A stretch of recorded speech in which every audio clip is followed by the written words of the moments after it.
Bonjour, nous sommes le dimanche 5 mai 2019 et mon exposé d'aujourd'hui s'intitulera Que faire, que faire. Vous l'avez vu, je commence par là, les listes pour le Parlement européen ont été déposées et sur aucune de ces listes vous ne trouverez mon nom. Alors, la tentation de la nature humaine, c'est de dire, bah finalement, je n'avais pas vraiment essayé. Et mais là, vous me diriez, non, non, Monsieur Jorian, vous avez essayé et vous avez consacré beaucoup d'énergie au cours des mois derniers à essayer de vous trouver sur une de ces listes et vous n'avez pas réussi. Et je vous dirais, Monsieur ou Madame, vous avez parfaitement raison. Je me suis donné beaucoup de mal. J'ai essayé d'avoir un débat public avec Monsieur Hamon, dont vous vous souvenez peut-être, qui a été décommandé à la dernière minute, pas de ma part. J'ai eu l'occasion de passer une soirée à discuter avec Monsieur Hamon. J'ai eu l'occasion de plusieurs conversations assez longues avec Monsieur Olivier Faure. J'ai eu Monsieur Paul Magnette au téléphone, Monsieur Di Rupo aussi. Et vous m'avez vu me joindre au mouvement Place Publique, quand il s'est créé en France. J'ai participé à l'échelon local. Je me suis dans le Morbihan où j'habite. Je me participais à même une réunion. Je suis revenu spécialement d'un jour où j'étais à Bruxelles pour participer à une réunion à Lille, aux côtés de Claire Nouvian. Des amis à moi ont lancé une pétition que vous avez été nombreux dans le cadre en question à signer, appelant le Parti Socialiste et Place Publique à me mettre en position utile sur leur liste. Alors, ils ne m'ont pas mis en position utile et ils ne m'ont pas mis non plus en position inutile. Je pourrais dire que mes efforts ont été accueillis dans un silence poli. Mais le mot poli ne s'applique pas à toutes les conversations que j'ai eues, donc je m'abstiendrai de le mettre. Alors, qu'est-ce que ça veut dire? Ça veut dire deux choses. Bon, il y a deux choses que je voulais tester à part cette candidature. D'abord, je voulais qu'on me mette sur une liste. Ensuite, j'aurais souhaité que vous m'élisiez et j'aurais testé ce qu'il y a moyen de faire et ce qu'il y a moyen de ne pas faire au Parlement européen. Et là, vous avez été nombreux à me dire oui, mais on peut rien faire du tout. Et ça, là, je vous ai donné des contre-exemples en vous disant que je me suis retrouvé à des endroits dont tout le monde m'avait dit qu'on ne pouvait rien y faire du tout et où j'y ai fait pas mal de choses. Pourquoi sans doute à cause d'une certaine force de conviction qui est la mienne et une certaine volonté que si je me trouve à un endroit, qu'on puisse faire des choses. C'était pas toujours évident. Je me suis cru souvent en position perdante absolue et des redressements de la situation dus en particulier à des alliés puissants et efficaces ont renversé la situation. Donc je m'étais convaincu que même dans les endroits où on peut absolument rien faire, mais qui sont des porte-voix, des mégaphones, il y a moyen de les utiliser. Regardez Monsieur Ruffin. Monsieur Ruffin est souvent déjà allé à des endroits où sûrement des gens lui disaient autour de lui, c'est pas la peine même d'essayer. Et il est arrivé à faire des choses. Vous avez vu que Monsieur Brossat, récemment, aussi, est arrivé à dire des choses, à ce qu'on l'écoute, alors qu'on aurait pu supposer que de la position dont il parlait, qu'il ne se passerait rien. Alors, me trouver moi sur cette liste, et éventuellement être nommé, c'était une des choses que j'étais en train de tester. Alors, je ne fais pas le renard à les raisins en disant qu'il y en avait une autre. Non, non, il y en avait une autre et j'en ai parlé beaucoup et je vais continuer d'en parler. C'était de la possibilité de reconstituer un grand mouvement à gauche. C'était là aussi quelque chose que je voulais tester. On n'y est pas arrivé, on n'y est pas place publique, s'était donné comme but précis d'essayer d'opérer ce rassemblement. Ça n'a rien donné. Ça n'a rien donné. Bon, je vais aller faire encore des commentaires supplémentaires. Non, ça n'a rien donné. Et la gauche, ce qu'on appelle la gauche, va se rendre en rang absolument dispersé aux élections européennes, ce qui n'est pas une bonne idée vu que deux formes de fascisme en col blanc et en col bleu vont se disputer les voix des électeurs. Euh, le fascisme en col blanc, il travaille directement pour la banque, tout le monde le sait. Celui en col bleu, il le fait de manière indirecte, mais l'histoire nous montre comment ça fonctionne. Et quand un fascisme en col bleu du type du national-socialisme allemand ou du fascisme italien se met en place, il s'arrange pour travailler pour la banque quand même, de manière détournée, de manière moins visible, mais à l'arrivée, on s'aperçoit que c'est la même chose. Il y a un endroit où j'aime bien les manger, c'est de la restauration rapide. Et vous avez peut-être vu ça dans l'actualité. Les dirigeants de cette entreprise se sont rendus compte que les fondateurs de la firme étaient des piliers du nazisme qui ont été utilisés d'une main-d'œuvre forcée dans un cadre de brutalité généralisée, de viol de gens battus, etc. Et ils ont la décence, voilà, ça ne doit pas être bon pour leur business d'attirer l'attention là-dessus maintenant, mais voilà, ils ont la décence de le faire. À l'arrivée, malheureusement, fascisme en col blanc ou fascisme en col bleu, ils arrivent au même résultat, une espèce d'embrigadement, nous faire revenir au niveau de la fourmilière. C'est sympathique, la fourmilière, c'est bien qu'il y ait des animaux comme ça. Ils sont très utiles. Mais nous, on veut pas être organisé comme ça. Alors, pas de rassemblement à gauche. On va vers un grand combat à la Lord of the Rings, Seigneur des Anneaux, ou à la Game of Thrones, entre deux variétés du fascisme, l'un propre et qui cache bien les choses, l'autre très sale et dégueulasse, mais qui, à l'arrivée, vont vous offrir la même chose, un monde d'insectes sociaux dans lequel vivre. Bon. Que faire? Le mot qui me revient, et il vaudrait mieux que j'en parle pas, mais puisque je suis là et que je vais pas arrêter ma vidéo, c'est le mot d'apoptose. On a déjà parlé sur le blog de l'apoptose. Qu'est-ce que c'est l'apoptose? C'est le suicide des cellules dans un organe qui se considère, entre guillemets, parce que les organes ne réfléchissent pas exactement de la même manière que nous, dans un organe condamné, le suicide s'organise, les cellules se suicident individuellement en espérant mettre autre chose à la place, mais c'est un processus de mort organisée. Voilà. Voilà, ma deuxième conclusion sur la manière dont le rassemblement à gauche en France en particulier n'a pas pu se faire. M'évoque le processus de l'apoptose, ce qui est pas bon. Ça pourrait être les signes précurseurs d'un jet de l'éponge généralisé au niveau d'un pays et de l'espèce peut-être en particulier. Il n'est pas impossible, c'est un des scénarios, vous le savez bien, que nous ayons déjà déterminé inconsciemment que pour nous, sur cette planète, c'est râpé parce qu'on ne renversera pas les processus qui sont les processus d'extinction de la vie en général.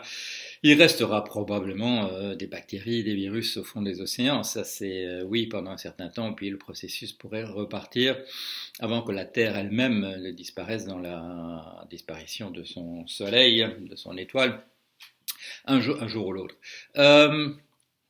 Est-ce que ça veut dire que c'est terminé entièrement? Non. Il faut peut-être pas focaliser son regard sur des endroits comme le Parlement européen ou même les élections européennes ou même des élections tout court pour savoir si les choses sont en train de se passer. Il faut regarder dans la rue.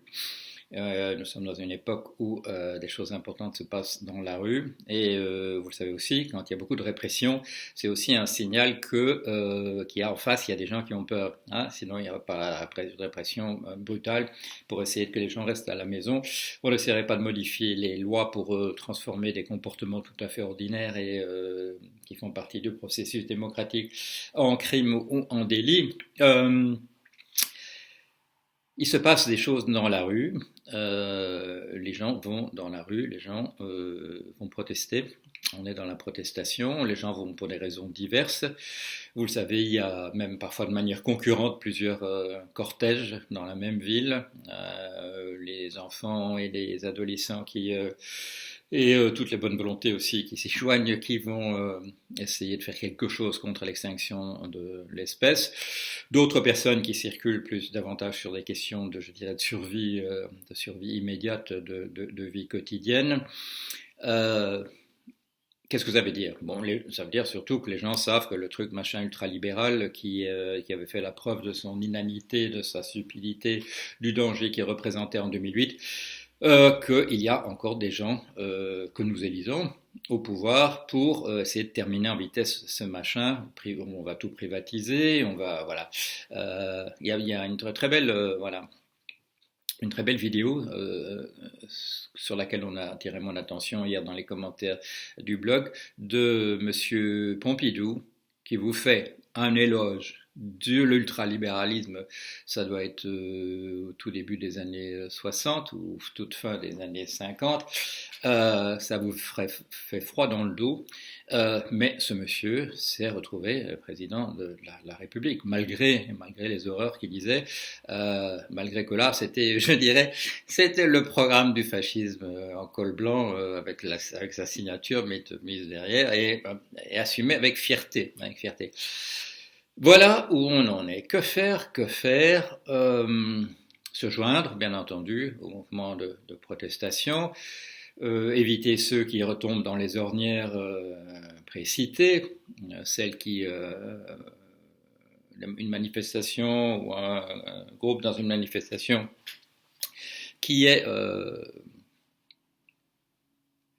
dont le but affirmé est de se joindre à un fascisme en col bleu est à éviter soigneusement.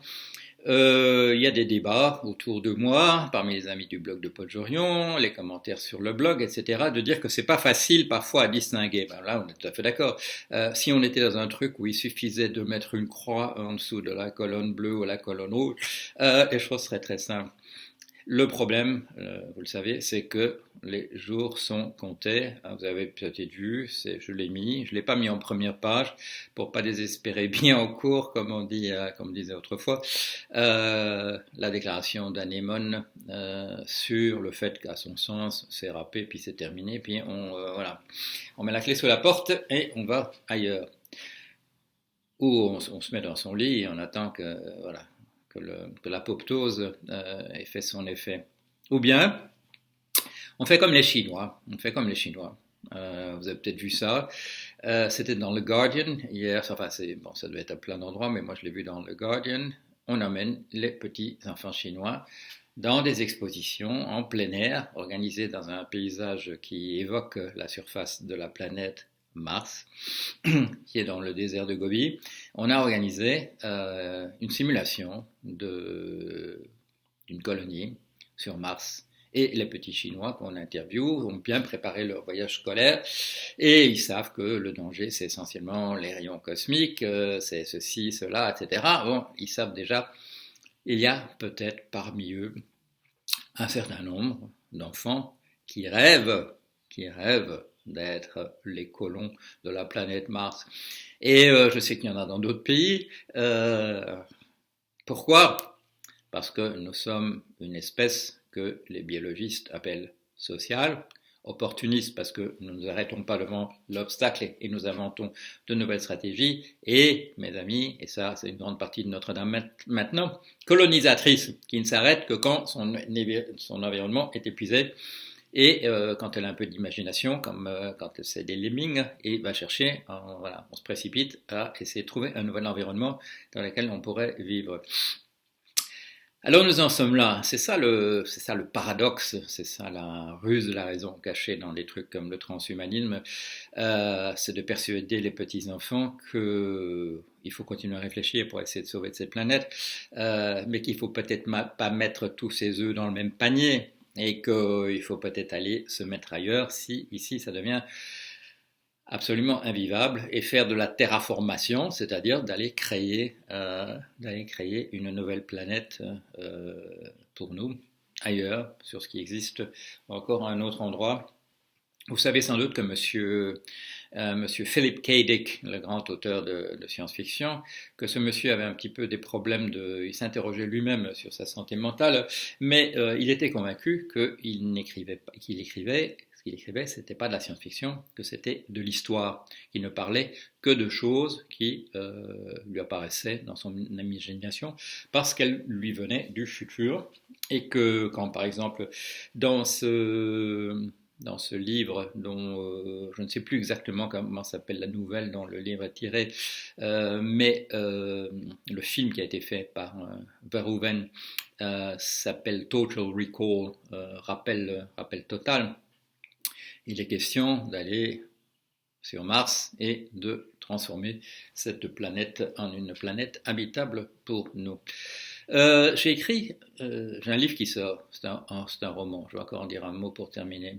Le précédent, c'est un livre qui s'appelle Défense et illustration du genre humain.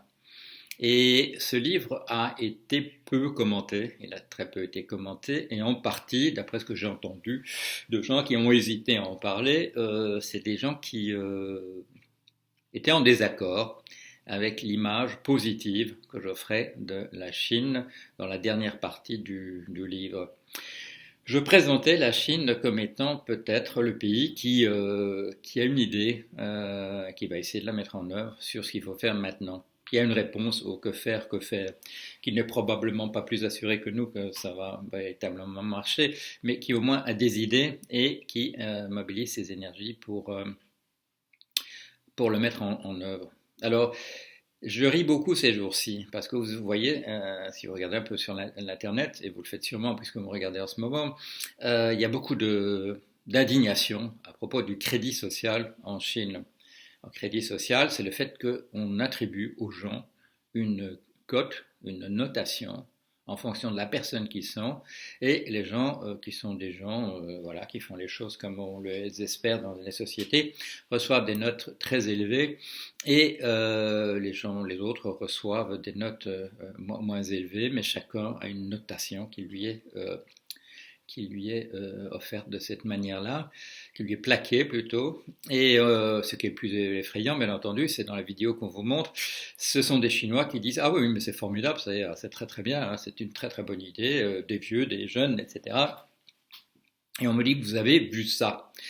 Et je réponds « Oui, j'ai vu ça, bien entendu, j'ai vu ça. J'ai vu ça mis en œuvre en 1997 en Californie, et j'ai moi-même mis au point des systèmes d'attribution de prêts au logement où le facteur le plus déterminant dans le taux qui serait accordé aux personnes était cette notation de crédit qui nous effare, qui nous estomaque, qui nous plonge dans une énorme perplexité réprobative à propos de la Chine. Ce système, mes amis, a été inventé en Californie à la fin des années 90. Pas tout à fait en Californie, c'est la compagnie Fair and Isay Company, qui est une compagnie texane, mais c'est surtout en Californie que le système a été mis en place de manière universelle, appliqué à absolument tout le monde, ce système de notation sociale. Ça s'appelle le FICO Score, la notation FICO. Si vous lisez un peu mes livres, ça vous rappelle peut-être quelque chose. Dans ce livre publié en 2010 qui s'appelle Le Prix, j'ai un chapitre qui est consacré à cela. Ça n'a pas provoqué l'indignation, la colère, ni quoi que ce soit à l'époque, mais vous pouvez y retourner. Ça se trouve là, le système est expliqué complètement. Et par la suite, en fait, en réalité, auparavant, j'avais parlé de ça dans un article publié avant la crise de 2008, mais durant la crise de 2008, je vous ai expliqué dans les deux livres l'implosion et dans la crise, le rôle qu'a pu jouer ce FICO score, cette notation personnelle, ce crédit social, dans le déclenchement et la dynamique de la crise. Parce qu'évidemment, quand il y a un effondrement économique, les gens n'arrivent plus à se conduire aussi bien qu'avant, hein, à payer leurs dettes par exemple, etc. Et il faut leur baisser rapidement leur code FICO. Il faut que ça descende rapidement pour que s'adapter aux nouvelles circonstances. J'avais proposé, moi, à l'époque, dans la banque où j'étais, qui s'appelait Countrywide, qu'on mette l'ensemble de ces codes, de ces notations, qu'on le situe dans un cylindre et que le cylindre représente l'état de l'économie et que les notations évoluent en fonction de l'état de l'économie qui l'entoure, etc. Mais ça, c'était une idée tout à fait européenne qui était inassimilable à cet endroit-là. Pourquoi est-ce que c'était une idée européenne? Pourquoi c'était inassimilable? Là, je reviendrai là-dessus de manière un peu plus détaillée parce que je vais faire un exposé là-dessus, mais et vous ne serez pas surpris si vous connaissez ma grille d'analyse des États-Unis, tout ça part d'une volonté de cacher de manière délibérée ou inconsciente les ravages que font toujours autour de nous, aux États-Unis, l'héritage non seulement de la guerre civile, mais de la raison de la guerre civile, c'est-à-dire le système d'esclavage sur lequel cette nation s'est construite au départ.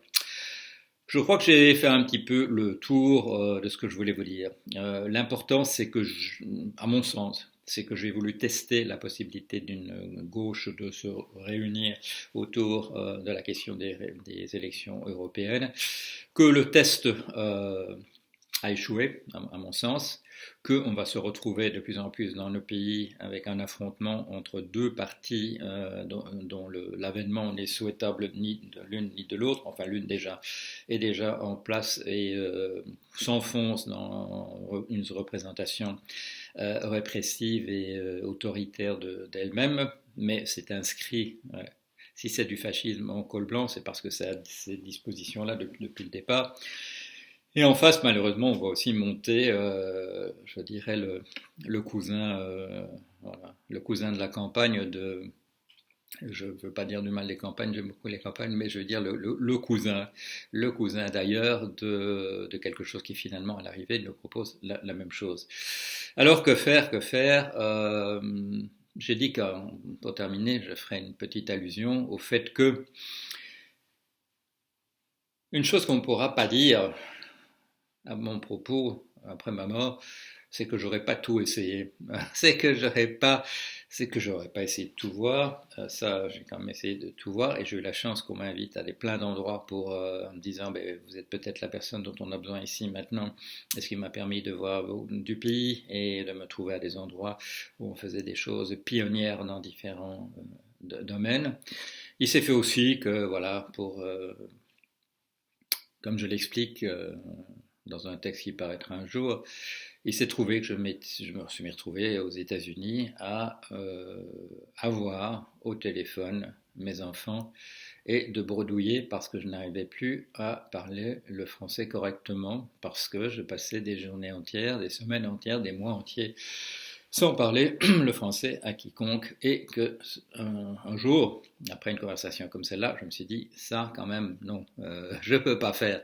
C'est pas une question de Voltaire, mais je peux pas perdre la langue qui est la mienne. Il y en a d'autres, vous le savez, ma langue maternelle c'est le néerlandais, les Pays-Bas, mais je peux pas perdre le français. Alors, je me suis dit, tous les soirs, tu écris quelques pages en français et voilà, ça va te revenir. Et c'est ce que j'ai fait. Voilà. Et après, il s'est fait que dans les conversations avec les éditeurs récemment, on a parlé de ça et mes vacances à Morobé paraît le 15, c'est dans 10 jours. J'ai la chance déjà qu'il y a des gens dont le métier est de dire du bien ou du mal de ce que les gens écrivent en littérature et qui, vous allez voir, qui en disent beaucoup de bien, qui disent que j'ai un talent pour faire ça. Et si c'est le cas, je vais essayer de faire passer les mêmes idées par ce moyen-là, comme une nouvelle tentative de faire quelque chose pour empêcher la catastrophe, le cataclysme final. Voilà. Et ça m'est déjà arrivé l'autre jour. J'étais dans le train, je me dis, tiens, qu'est-ce que je vais faire? Et j'ai écrit un chapitre. J'ai écrit un chapitre d'un récit, qui est un récit écrit sous la forme du roman, et où j'essaie de faire passer des choses importantes. Mais peut-être que le message de Anémone fait son chemin. Et qu'il ne s'agit peut-être plus, comme Aristote, de dire je vais écrire pour les humains qui seront là dans 4000 ans. Euh, il a réussi pour au moins 2500 ans, ce qui est quand même pas mal.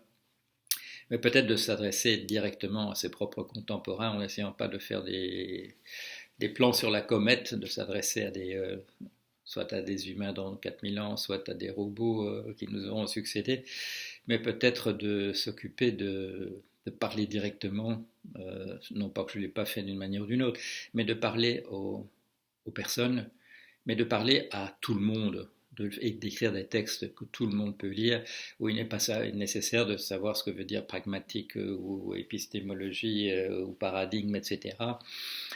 De parler des choses de tous les jours, aux gens de tous les jours, sur les questions qui comptent tous les jours. C'est ce que j'ai essayé de faire à l'époque où j'écrivais. Et ce Morobé, sans me faire une idée si un jour ça serait publié ou non, je vous dis, c'était un exercice essentiellement personnel pour garder une de mes langues, une que j'utilise beaucoup. Voilà, donc que faire? C'est pas le pain qui manque sur ma planche. J'ai essayé une chose, ça n'a pas réussi. Je vais continuer tant que c'est possible par les autres moyens. Allez, à bientôt.